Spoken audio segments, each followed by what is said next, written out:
kita berdoa. Kami mengucap syukur di hadapan-Mu Tuhan pada hari ini, di hari perhentian yang kudus ini. Tuhan memperkenankan kami untuk datang bersama guna memuji memuliakan Tuhan, bahkan juga untuk menerima sabda Tuhan. Dengan segala keletihan kami, dalam segala kelelahan kami datang berteduh di dalam Tuhan. Kami mencari kekuatan, kami mencari penghiburan, kami mencari peneguhan, kami mencari topangan di dalam Engkau. Dan yang kami percayai bahwa damai sejahtera-Mu yang melampaui segala akal dan pikiran kami akan mengisi hati dan pikiran kami. Dan ketika kami pulang, segala keletihan dan segala kelelahan bukan hanya secara jasmani, tetapi tentu lagi lebih adalah kelelahan spiritual kami, kelelahan hati kami akan diganti dengan berkat-berkat topangan dari Tuhan, penghiburan, janji Tuhan yang manis dan ajaib bagi hidup kami. Bersabdalah kepada kami ya Tuhan, karena kami anak-anak-Mu sedia untuk mendengarkannya. Di dalam nama Putra-Mu Tuhan kami Yesus Kristus kami berdoa. Amin. Shalom Bapak Ibu. Kita semua sudah membaca firman Tuhan pada hari ini, dan bagi saya ketika saya membaca firman Tuhan dari Yesaya 55 ayatnya yang pertama sampai dengan ayatnya yang ke-9 ini, yang menjadi pokok atau inti dari keseluruhan percakapan adalah pada ayatnya yang ke-8. Sebab rancanganku bukanlah rancanganmu dan jalanmu bukanlah jalanku, demikianlah firman Tuhan. For me, at the heart of this passage from Isaiah 55 verse 8 are the words, my thoughts are not your thoughts, and my ways are not your ways. To know that what God is thinking or to know how God works is impossible for us to understand. We like to live in control of our life. Kita ingin hidup kita ini, kita mengontrol seluruh kehidupan kita. Immune from surprises or totally protected. When things happen beyond our control, we feel helpless and forsaken. Kita ingin bahwa kita mengontrol kehidupan kita. Kita ingin bahwa semuanya kita nggak akan pernah menghadapi surprise kehidupan dan merasa aman. Tetapi ketika sesuatu terjadi di luar dari apa yang kita pahami, di luar dari apa yang kita pahami saat ini, maka kita kemudian merasa bahwa kita dilupakan. Kita merasa bahwa kita tidak punya pengharapan lagi. It wasn't logical that God would forgive Israel. They had frequently turned away from God, not listening and not following. There were times when God chosen people wanted things their way, times when they thought they didn't need God, and times when life becomes so overwhelming that they fell into despair. Here they are in exile. Many of the older generation had passed on and they were living in fertile and cultured country. They were safe and many had obtained wealth.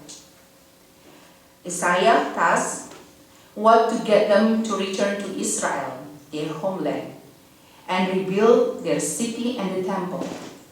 They had become settled and forgotten their purpose, which was being servant and being faithful to God. Upon their return, however, they will be forgiven. Let them return to the Lord, that He may have mercy on them, and to our God, for He will abundantly pardon. Isaiah said, here we are an example of God, whose ways are not our ways. God was willing to forgive them for their rebelliousness, and it would be difficult for us to forgive someone who is rebellious. But God's ways are not our ways. Just how were the Israelites rebellious against God? According to Isaiah, they were seeking that which does not satisfy. They had been acquiring material security, in other words, primarily consumed with their physical needs. Consequently, they had neglected their faith. They were consumed with their way, not God's ways. Kalau kita melihat kepada apa yang dituliskan di dalam Alkitab ini, nampaknya keberadaan kita saat ini, posisi kita sekarang ini, nampaknya tidak jauh berbeda dengan apa yang terjadi dengan para pendahulu kita di dalam cerita Alkitab tadi. Bahwa kalau pendahulu kita di dalam Alkitab tadi terus-menerus mencari dan mencari yang mereka anggap bisa memuaskan diri mereka, tetapi kemudian mereka merasa hampa dan hampa lagi, maka nampaknya kebanyakan dari kita sekarang ini, dari kita akhir-akhir ini adalah kita juga mengisi hal-hal yang menurut kita akan membuat kita merasa full, merasa terpenuhi dengan segalanya. We consume great quantities of stuff, but we are never full. We fill our lives with frantic schedules, running errands, chaperoning children, shopping, and all kinds of entertainments. Kita mengisi hidup kita banyak sekali dengan jadwal yang padat dari Senin sampai hari Minggu. Kita mengerjakan semua, mengisi kebutuhan-kebutuhan rumah kita. Kita menjaga anak-anak kita, merawat anak-anak kita. Kita mengisi waktu kita dengan shopping. Kita mengisi waktu kita dengan semua entertain yang ada. We also live in a technological frenzy. Our life paralyzed by television, by internet, talking constantly on our cell phone, consumed by video games, DVD players, iPad, dan yang lain-lain. Kita pergi dari satu layar ke layar yang lain. Dari layar komputer, kita pindah ke layar iPad. Dari layar iPad kita pindah ke layar iPhone. Dari layar iPhone kita pindah lagi ke layar TV. Itulah hidup kita sekarang. Betul nggak Bapak Ibu? Kalau nggak dari layar ke layar, kita pindah dari shopping mall ke shopping mall ke shopping mall, ngurus anak-anak, lari ke sana kemari, antar anak-anak kegiatan, dan seterusnya. Dan kita mengira bahwa dengan itulah kita penuh, kita terisi. Taking as much as humanly possible, believing that we will find happiness. Instead, we find ourselves living frantically, running in many directions, exhausted, depressed, and lost. Benar kan? Kita berpikir bahwa dengan mengisi semua itu kita akan penuh. Tetapi ternyata pada akhirnya kita menemukan bahwa diri kita ini pergi ke sana kemari dengan direksi yang gak jelas. Pergi ke berbagai macam direction. Akhirnya kita menjadi capek, kita menjadi lelah, kita menjadi depresi, kita hilang. Mungkin bagi sebagian orang jadi burnout. Itulah hidup kita sekarang ini. Suatu malam saya sedang buka-buka iPad. Saya itu termasuk orang yang, atau ya mungkin ibu-ibu yang lain, tapi saya termasuk orang yang mengaku dosa nih saya tanya. Saya termasuk orang yang suka sekali nonton Korean drama. Dari dulu, bukan terus sekarang, dari dulu, dari SMA. Hobi banget gitu, makanya kan matinya agak kecil kan. Enggak juga. Termasuk orang yang hobi nonton Korean drama. Lalu ketika saya buka-buka, Pak Pendeta bilang, Korean drama lagi? Korean drama? Are you watching that again? Padahal kan baru kemarin.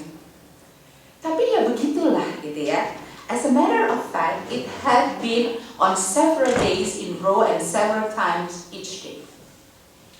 It seems kalau di rumah mungkin ada beberapa drama, ada beberapa acara yang kita senang untuk ikuti. Kan ada beberapa orang yang seperti itu. Dari film satu ke film yang lain. Dan televisi kan memberikan kita hal-hal seperti itu. Kemudian ada jedanya lagi. Jeda, nggak full filmnya, jeda 15 menit, iklan. Lanjut lagi, atau mungkin bisa besoknya baru berlanjut. Our attention spans have become quite short. We are virtually in the habit of going from one thing to another, and our life much like the television remote.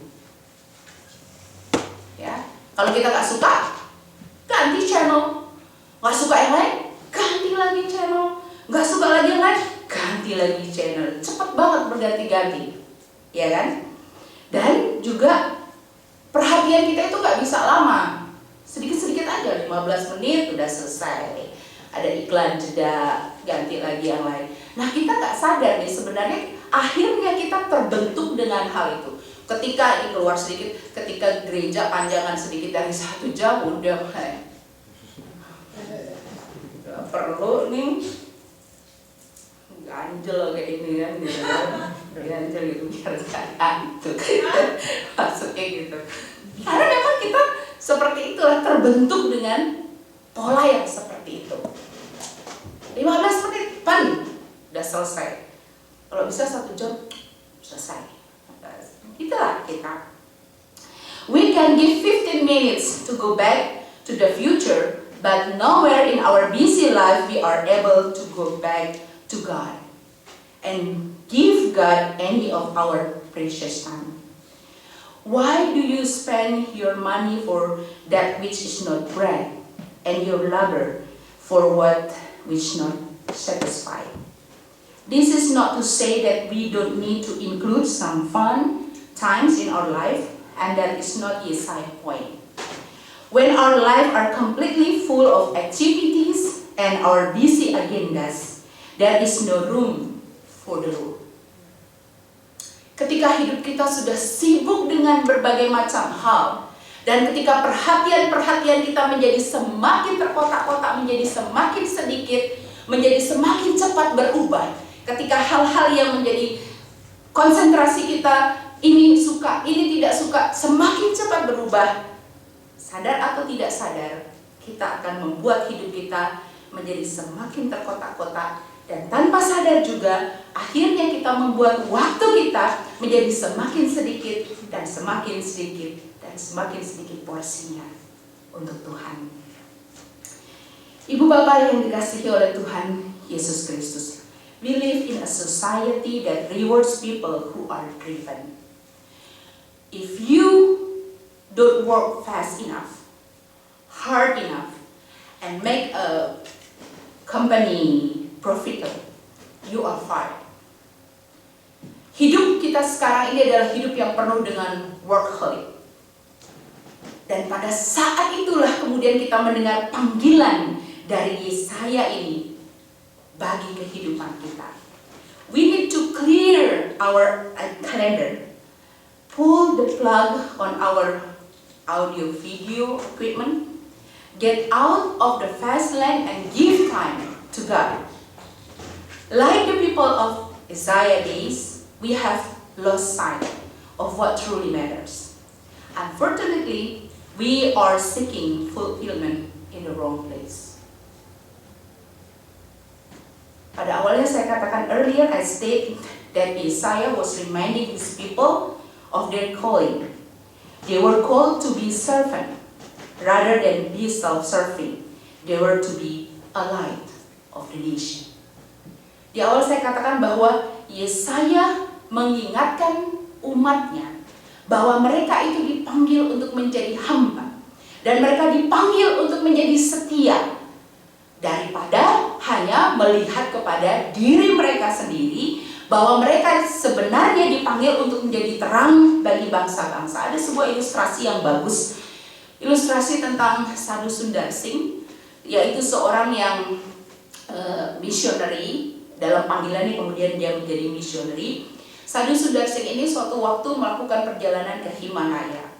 Dan ketika dia berjalan di perjalanan Himalaya, Gunung Himalaya bersama temannya, ada 2 orang, ada tumpukan salju yang sangat tebal. Karena pada hari itu, pada waktu itu ada badai salju. Angin berhembus sangat kencang dan membawa butiran-butiran salju, membuat suhu udara pada saat itu begitu dingin sampai menusuk ke tulang-tulang. Dua orang Sadusun Garsing bersama dengan temannya berjalan tergopoh-gopoh menahan rasa dingin yang bisa membunuh mereka. Suatu saat di tengah perjalanan mereka melihat ada seorang yang tergeletak di salju. Ketika mereka mendekati orang itu, ternyata orang itu masih hidup. Lalu temannya Sadusun Garsing bilang gini, sudahlah, kita nggak usah lah perhatikan dia. Dan kalau kita tolong dia, kayaknya kita juga kesusahan. Kita juga akan susah untuk menolong orang ini. Sudahlah, kita sendiri aja jalan udah kedinginan dan kita udah tergopoh-gopoh seperti ini. Apalagi ditambah kalau kita menolong orang ini, kata teman dari Sadusun Garsing. Tapi Sadusun Garsing mengatakan, enggak. Kita harus menolong orang ini. Dia masih hidup. Temannya bilang, sudahlah kalau begitu kau saja yang tolong. Kau aja lah yang bawa, aku gak mau ikut-ikutan. Aku mau melanjutkan perjalananku, karena kalau kelamaan di sini kita bisa mati. Lalu orang ini berjalan pergi, dan Sadusun Garsing mengangkat orang ini, kemudian menggendongnya, meletakkannya di pundaknya, dan dia menggendong orang itu terus berjalan perlahan-lahan melewati badai salju. Badai salju masih menghembuskan angin yang sangat dingin. Orang India yang pertama berjalan sudah di depan dan tidak terlihat lagi, sementara Sadusun Garsing berjalan rada jauh di belakang, tergopoh-gopoh mengangkat orang yang tergeletak tadi. Lama-kelamaan orang yang diangkat tadi mulai merasakan kehangatan. Dia yang tadinya dibopong sekarang sudah bisa mulai berjalan sendiri. Dan mereka berjalan sampai ke tempat yang dituju. Tapi sebelum mereka sampai ke tempat yang dituju, mereka bertemu lagi dengan seorang yang terjatuh. Dan ketika mereka melihat orang yang terjatuh, mereka ngecek, wah, ini ada orang lagi yang terjatuh, coba kita cek. Ternyata orang yang terjatuh ini sudah terlalu dingin dan akhirnya meninggal dunia. Semakin diperhatikan, ternyata orang yang meninggal tadi adalah teman seperjalanan awal dari Sadusun Garsing. Nah, ibu bapak yang dikasihi Tuhan Yesus Kristus, dari refleksi ini, dari ilustrasi ini sebenarnya mau mengatakan bahwa kita dipanggil bukan hanya untuk melihat kepada diri kita sendiri, melayani diri kita sendiri, tetapi ketika kita melakukan panggilan kita sebagai seorang pelayan, kita dipanggil juga untuk menjadi berkat bagi yang lain. Ketika hanya melihat kepada diri sendiri, akhirnya kedinginan dan mati. Tetapi ketika kita melihat orang lain, berjalan bersama dengan orang lain, yang terjadi adalah sebuah kehidupan. Yang terjadi adalah sebuah kehidupan, kehangatan dan kehidupan. Cerita kedua dari Sadusun Garsing, dua orang yang berjalan dengan Sadusun Garsing itu menggambarkan tentang apa yang dimaksud oleh firman Tuhan pada hari ini. Nah, ibu bapak yang dikasihi oleh Tuhan Yesus Kristus, lewat panggilan dari Yesaya menginginkan kita untuk kembali kepada siapa kita sesungguhnya. Bahwa kita adalah seorang hamba, dan panggilan seorang hamba adalah panggilan untuk menjadi setia. Tetapi bukan untuk diri kita sendiri. Panggilan untuk menjadi setia ini mesti dilakukan bersama-sama. Bersama dengan orang lain. Saya tidak bisa mengerjakan pelayanan di sini sendirian. Tapi saya bisa melakukan panggilan pelayanan ini bersama dengan Bapak Ibu. Kalau fokus saya hanya untuk diri saya sendiri, maka saya akan mati kedinginan seperti cerita dua orang tadi. Tetapi sama seperti Sadusun Garsing, kalau kita berjalan bersama, kita dapat membangun pelayanan bersama dengan penuh kehangatan dan tujuan kita akan tercapai. Lalu bagaimana Bu Pendeta? Tadi kan Bu Pendeta katakan bahwa di sini yang utama adalah sebab rancanganku bukanlah rancanganmu dan jalanmu bukanlah jalanku. Demikianlah firman Tuhan. Loh, apa hubungannya Bu Pendeta dengan teks ini? Ini adalah panggilan Tuhan. bahwa saya bukan melakukan jalan saya sendiri, tetapi bahwa kita bersama-sama, saya dan Bapak Ibu, kita bersama berjalan melakukan panggilan Tuhan dalam hidup kita. Apa itu panggilan Tuhan? Kita sama-sama menjadi pelayan. Kita sama-sama saling setia. Ketika ada sesama kita yang mungkin saat ini posisinya ada di dalam situasi penuh dengan pergumulan, saya nggak bisa katakan itu persoalan, bukan persoalanku, enggak. Tapi Bu Pendeta, saya takut nanti kalau saya sharing orang akan judge saya. Saya takut nanti kalau saya sharing orang akan katakan, ya itu salahmu sih, kamu kurang begini, kamu kurang begitu. Rancanganku bukanlah rancanganmu, jalanmu bukanlah jalanku.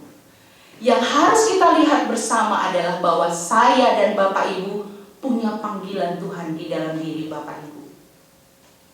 Kalau teman kita sekarang sedang ada di dalam pergumulan, tugas kita lah untuk mengangkat dia. Saat ini saya yang sedang kuat, tapi suatu waktu mungkin saya juga yang tergeletak di situ, dan sayalah yang perlu diangkat untuk diberikan kehangatan, berbagi kehangatan itu. Dunia memang menawarkan begitu banyak perubahan, dan iman kita pun diuji lewat berbagai hal. Jangan sampai iman kita juga menjadi seperti TV remote, yang kemudian kita hanya bisa pilih mana yang kita suka, mana yang kita tidak suka. Dalam persahabatan dan persaudaraan di dalam Tuhan, janganlah juga kita menjadi seperti itu. Kita memilih mana yang kita suka, mana yang kita tidak suka. Untung-untung kita tidak pilih mute button, artinya stop, no emotion. Nggak mau lagi ada hubungan. Tapi panggilan Tuhan adalah panggilan bagi kita semua. Jalan Tuhan adalah jalan saya, jalan Bapak Ibu. Saya datang ke gereja ini bukan membawa jalan saya. Bapak Ibu datang ke gereja ini bukan membawa jalan Bapak Ibu. Tapi kita melihat jalan Tuhan bersama, yaitu jalan damai sejahtera, jalan untuk membawa kita kepada damai, kepada kebenaran. Hidup kita bisa berubah, tetapi persekutuan di dalam jalan Tuhan tidak akan pernah berubah. Ada satu ilustrasi yang bagus. Pada tahun 20-an ada Fritz Kreisler, seorang pemain violin yang terkenal dari Hamburg. Dia sedang mengadakan konser di Hamburg. Nah, ketika selesai konsernya, dia akan pergi berlayar ke suatu tempat untuk mengisi jeda waktu yang 1 jam sebelum kapalnya berangkat. Dia lalu jalan-jalan di sekitar kota. Dia membawa violinnya, ditenteng, anggaplah ini violin. Ya, tenteng-tenteng violinnya dia bawa. Lalu ada orang yang bertanya, itu violinnya Fritz Kreisler ya? Oh ya. Oke. Orang ini kemudian datang dengan 2 orang polisi. Datang 2 orang polisi, ditangkaplah dia.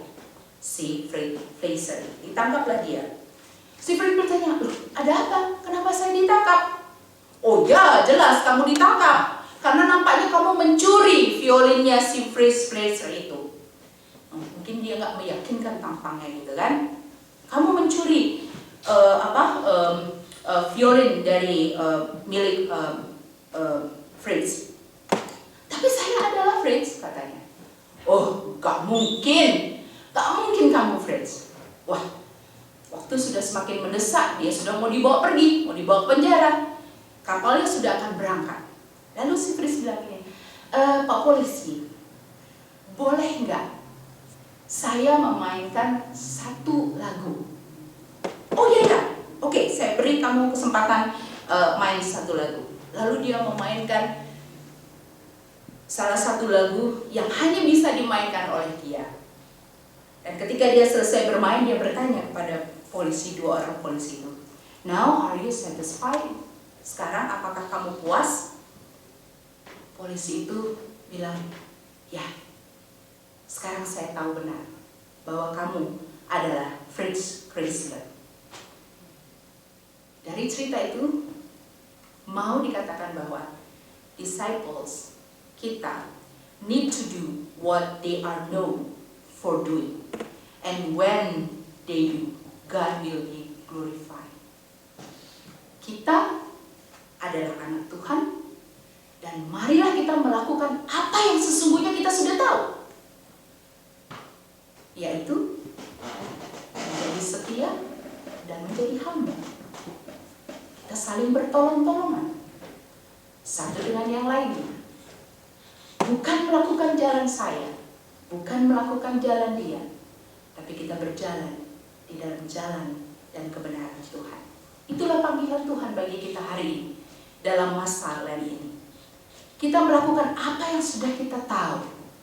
Dunia banyak sekali menawarkan hal yang cepat berubah, tapi jangan itu terjadi dalam persekutuan kita bersama. Mari kita memasuki masa-masa Lent ini dengan feeling, dengan perasaan bahwa kita dipanggil untuk menjadi hamba, dan bahwa kita dipanggil untuk hidup beriman. Seorang sailor itu punya 2 hari yang berbahagia di dalam hidupnya. Bapak Ibu tahu apa itu? Yang pertama, they said that a sailor has 2 happy days in his life. Yang pertama, the day he buys his new boat, and the second one, the day he sell it. Dan kalau kita bisa melakukan hal itu, kita berbahagia ketika kita tahu kita dipanggil sebagai hamba, setia, dan ketika kita mengakhiri hidup kita tetap menjadi hamba dan setia pada jalan Tuhan. Saat teduh untuk kita semua.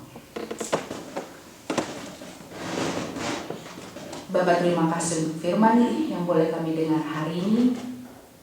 Kiranya firman ini akan memberkati setiap kami dan menolong kami untuk terus belajar setia di hadapan-Mu. Meskipun kami tahu hal ini tidak mudah, Tuhan. Karena seringkali kami berpikir bahwa jalan kami adalah jalan yang membawa kepada kami kedamaian.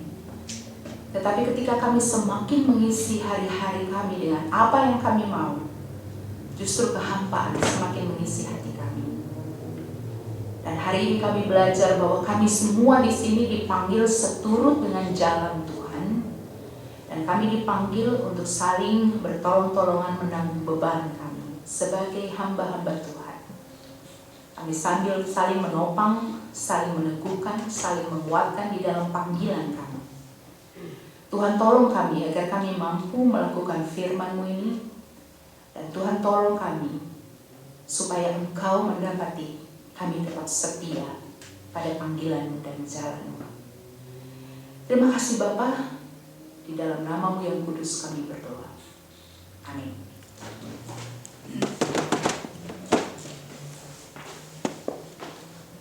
Mari kita menaikkan pujian PKJ 140.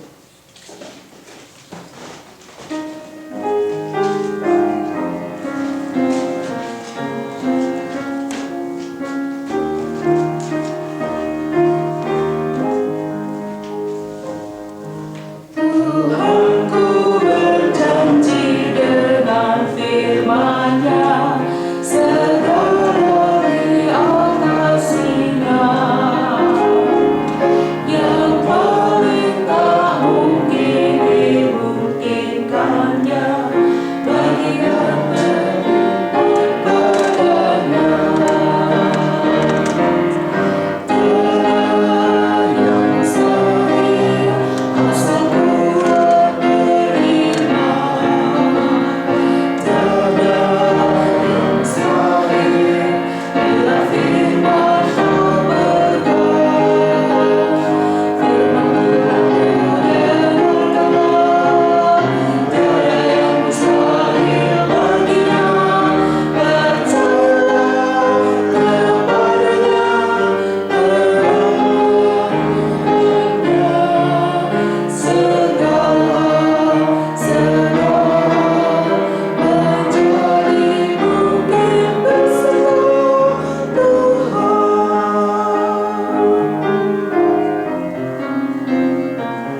berdiri, mari kita